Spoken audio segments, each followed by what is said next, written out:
नमस्कार। सबसे बड़ा सवाल देख रहे हैं आप, मैं हूं आपके साथ अंशिका। महाराष्ट्र में स्पीकर पर खींचतान के बीच एनडीए के उम्मीदवार राहुल नार्वेकर ने 164 वोटों के साथ बम्पर जीत हासिल कर ली है और एमवीए के उम्मीदवार राजन साल्वी 107 वोट पर ही सिमट कर रह गए। राहुल नार्वेकर को महाराष्ट्र विधानसभा का स्पीकर चुने जाने के साथ ही शिंदे सरकार अपनी पहली परीक्षा में पास हो गई है। अध्यक्ष पद के चुनाव को बहुमत परीक्षण से पहले सेमीफाइनल माना जा रहा था, जिसके बाद अब आज विधानसभा में शिंदे सरकार को अपना बहुमत साबित करना है। ऐसे में सबसे बड़ा सवाल यह है कि क्या आज होने वाला बहुमत परीक्षण बिना किसी रुकावट के पूरा होगा या फिर महाराष्ट्र में फिर कोई सियासी बवाल देखने को मिलेगा। इसी विषय पर चर्चा के लिए मेरे साथ स्टूडियो में मौजूद है कैपिटल टीवी के editor in chief doctor Manish Kumar. Doctor साहब, बहुत बहुत स्वागत है। धन्यवाद। डॉक्टर साहब, कल स्पीकर के चुनाव संपन्न हुए, राहुल नार्वेकर को स्पीकर के तौर पर चुना गया। आज अब बहुमत साबित करना है शिंदे सरकार को, कितना खास है ये दिन? देखिए, जिसको कहते हैं ना कि भाई आप बहुत ही कंफर्टेबल पोजीशन पे आ गए और अपने विरोधियों को आपने चारों खाने चित कर दिया। तो अगर जरा सा इमेजिन कीजिए कि कुश्ती हो रही है एकनाथ शिंदे और उद्धव ठाकरे में, तो आप समझिए कि एकनाथ शिंदे फटका पे फटका दिए जा रहे हैं। वो दंगल वाला जो लास्ट जो सीन जो है, बस वैसे ही सीधे उठा के पटक दे रहे हैं। उद्धव ठाकरे के सारे रास्ते बंद। आज या आगे आने वाले दिनों में हर परिस्थिति में देयर इज नो चांस, खत्म कहानी। इस हिसाब से इस बार भारतीय जनता पार्टी, अमित शाह, देवेंद्र फडणवीस और एकनाथ शिंदे ने इसको कहते हैं किलाबंदी की है। भागने का रास्ता ही नहीं है। पहले आंकड़ों का खेल समझ लेते हैं। 145 बहुमत चाहिए। कल वोटिंग हुई, कितना आया? 164। तो इसका मतलब है कि 164 इनकी स्ट्रेंथ है असेंबली के अंदर। ये तमाम जो सुप्रीम कोर्ट में केस चल रहे हैं, ये जो अर्जी लगा रहे हैं, तमाम ज्यादा से ज्यादा क्या होगा? जो शिवसेना ने कहा कि भाई 16 लोग जो है वो ये चले गए हैं, इनको बाहर कीजिए, इनकी सदस्यता खत्म कर दीजिए। चलिए भाई, 288 में 16 को आपने खत्म कर दिया। 16 आपने खत्म कर दिया। घट के कितना आया? घट के बहुमत कितना आ जाएगा? तो 145 में 8 घटा लीजिए और उधर 16 घटा लीजिए 164 में, फिर भी कंफर्टेबल मेजोरिटी है। एकनाथ शिंदे हिलेंगे नहीं, कहीं जाएंगे नहीं। उद्धव ठाकरे के लिए रास्ता बंद है। चलिए एक और ऑप्शन देखते हैं कि 39 के 39 शिवसेना के जो लोग हैं उन सबको बर्खास्त कर दिया जाता है।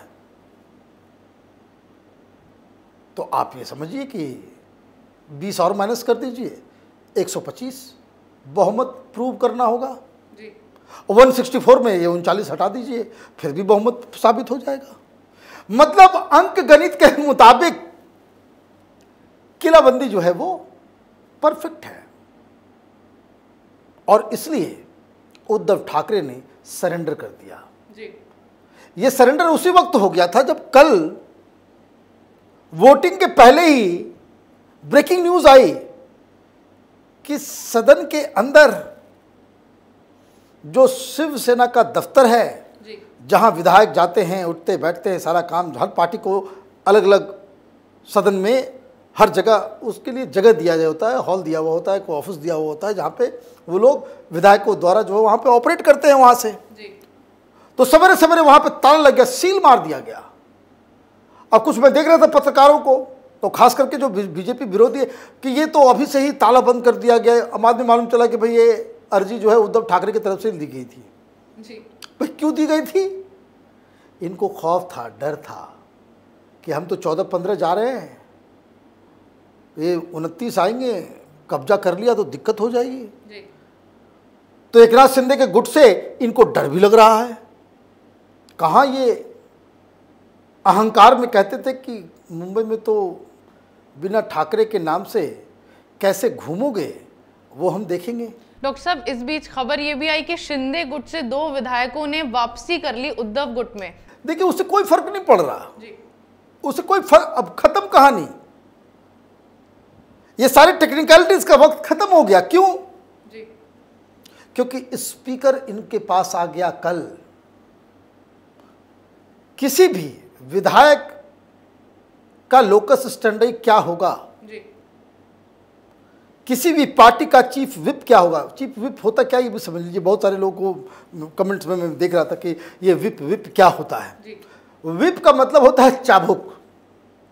ये चाबुक जो है ना, हिंदुस्तान में जो पॉलिटिकल पार्टीज के जो प्रतिनिधि सदनों में होते हैं वो भेड़ बकरी हैं। जी। इनको चाबुक जब तक मारा नहीं जाता है तब तक ये सीधे रास्ते पे चलते नहीं हैं। बट जोक्स अपार्ट, तो ये विप कहते हैं कि पहले होता ये था कि दल बदलू कानून से पहले कोई भी पैसा दे दिया, किसी के बाद वोट कर दिया। जी। चुनाव जीत के आए आप बीजेपी से और वोटिंग करने के लिए गए तो आप कहीं और चले गए। मोस्ट ऑफ द डेमोक्रेसीज में ऐसा होता है।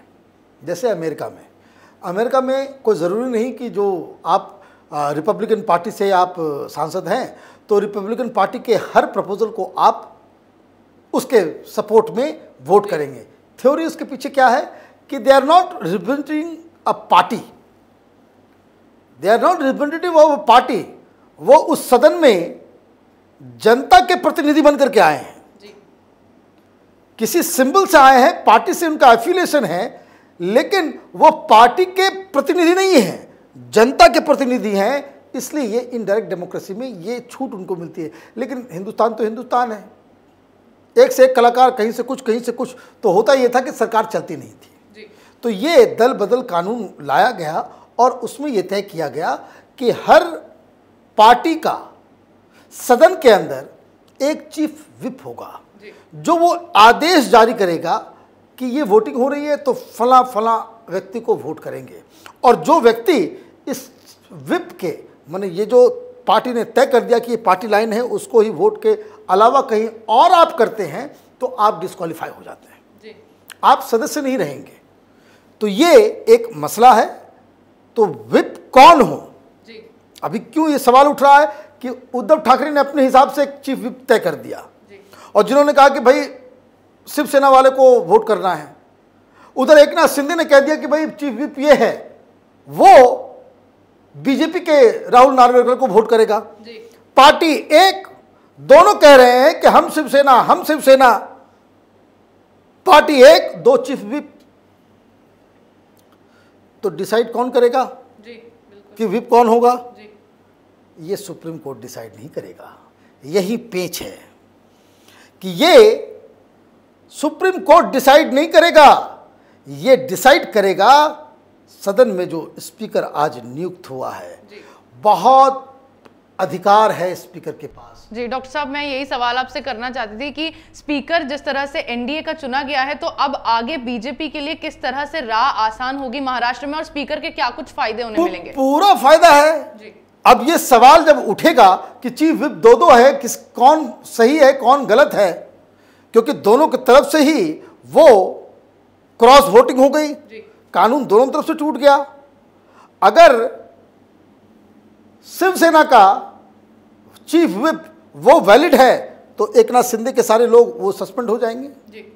और एकनाथ शिंदे गुट का चीफ विप, उसको मान्यता मिलती है कि यही ओरिजिनल है, तो ये जो उद्धव ठाकरे के साथ जो लोगों ने वहां पे वोटिंग की, उनकी सदस्यता जाएगी दोनों ही केस में।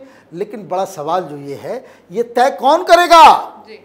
कि चीफ विप कौन है? ये सुप्रीम कोर्ट तय नहीं करेगा, ये तय सदन के स्पीकर करेंगे। और इसलिए कल जो हुआ जी। उसमें सारे रास्ते इनके बंद हो गए। आप देखिए, वोटिंग के बाद कहीं कोई बयान आया उद्धव ठाकरे का, जी। संजय राउत का कोई बयान आया, शेर मार रहे हैं, है ना, वजीर और ज़मीर, है ना, हमारा वजीर भी जिंदा है, हमारी ज़मीर भी जिंदा है ना। तो ये शायरी वारी कर रहे हैं, ठीक है, अच्छी बात है। जब आदमी के पास काम नहीं होता है तो कला के क्षेत्र में लोगों को अपना जो हाथ बटाना चाहिए, तो वही ये काम कर रहे हैं, क्योंकि इनके पास अब रास्ता ही नहीं बचा, क्योंकि all these things will be decided by the speaker. और स्पीकर राहुल नार्वेकर वो बहुत बड़ी समस्या बन जाएंगे उद्धव ठाकरे गुट के साथ। इसलिए कोई इधर आ रहा है, कोई उधर जा रहा है, कोई माने मतलब नहीं है। अब खत्म हो गई कहानी। अब 11 तारीख को सुप्रीम कोर्ट में फैसला होगा। सुप्रीम कोर्ट ये तय करेगा कि भाई जो अब तक जो पिटीशन डाला गया था एकनाथ शिंदे के द्वारा, उसमें क्या वो फैसला लेते हैं। सुप्रीम कोर्ट में जब जब उद्धव ठाकरे गए, उनको मुंह की खानी पड़ी। क्यों खानी पड़ी? क्योंकि उनके पास जो प्राइम जो समस्या है, आपके पास संख्या नहीं है, डेमोक्रेसी का कोई भी लॉजिक आपके साथ काम नहीं आएगा। जिसके पास संख्या है, जिसके पास समर्थन है, वही डेमोक्रेसी में ताज का हकदार होता है। आपके पास तो अब तो 164 और 107। तो डॉक्टर साहब, जिस तरह से हर एक स्तर पर उद्धव ठाकरे को मुंह की खानी पड़ी, महाराष्ट्र में सरकार चली गई, यहां पार्टी भी हाथ से जाने वाली है, तो अब उद्धव ठाकरे का राजनीतिक फ्यूचर क्या होगा वहां? देखिए, राजनीतिक फ्यूचर तो बड़ा ही ग्लिम सा नजर आ रहा है जी। कारण आपके हाथ पैर काट दिए गए। आप एक पार्टी का आप 2/3 से ज़्यादा रिप्रेजेंटेटिव वो चला जाए, पार्टी छोड़ के बगावत कर दे, तो वो लीडर तो खत्म हो गया जी। और मैं आपको एक बात और बता दूं, 14 सांसद भी वो लाइन में लगे हुए हैं जी। वो भी शिवसेना छोड़ के जाने, मतलब ये कि सदन के अंदर में भी उद्धव ठाकरे कहीं कि भाई मेरे साथ धोखा हो गया, अब संसद के अंदर में भी बोलेंगे मेरे साथ धोखा हो गया। भाई ऐसा क्या है आप में कि सारे लोग धोखा दे रहे हैं, और धोखा इस हिसाब से दे रहे हैं, वो कह रहे हैं कि मैं शिवसैनिक ही हूं लेकिन उद्धव ठाकरे के साथ नहीं हूं। तो कुछ ना कुछ तो कहीं ना कहीं कोई कमी रह गई, गलती रह गई, और ये गलती को समझना और उसको रेक्टिफाई करना। राजनीति में कई बार यू टर्न नहीं होते। जिस हिसाब से शिवसेना बिखरी है, इसको वापस जोड़ना उद्धव ठाकरे के लिए बहुत बड़ी मुश्किल का सबब है। कई साल लग जाएंगे, 10 साल तक तो मैं कह सकता हूं कि उद्धव ठाकरे अपनी शिवसेना को पुनः जीवित नहीं कर पाएंगे कि जो आज स्थिति में है। 10 साल का समय तो उनको कठिन परिश्रम करना पड़ेगा। जी बिल्कुल। स्पीकर के चुनाव में हुए मतदान से ये साफ हो गया कि उद्धव ठाकरे के पास बहुमत साबित करने के लिए संख्या नहीं बची है। उनका हाल अब ये हो गया है कि अपनी हर बात बागी विधायकों से मनवाने की कोशिश करने के लिए उन्हें सुप्रीम कोर्ट का सहारा लेना पड़ रहा है, लेकिन उसका भी कोई फायदा होता नजर नहीं आ रहा है, जिससे साफ है कि अब बीजेपी के साथ से शिंदे विधानसभा में अपना बहुमत साबित करेंगे और महाराष्ट्र में बड़े फेरबदल के बाद बीजेपी और शिंदे की जुगलबंदी का जादू चलेगा। इस विषय पर चर्चा का आपका बहुत बहुत धन्यवाद। सबसे बड़ा सवाल में मेरे साथ आज इतना ही। अगर आपको हमारा ये वीडियो पसंद आया हो तो इसे लाइक करें, शेयर करें, कमेंट करें, साथ ही हमारे चैनल को सब्सक्राइब करना ना भूलें।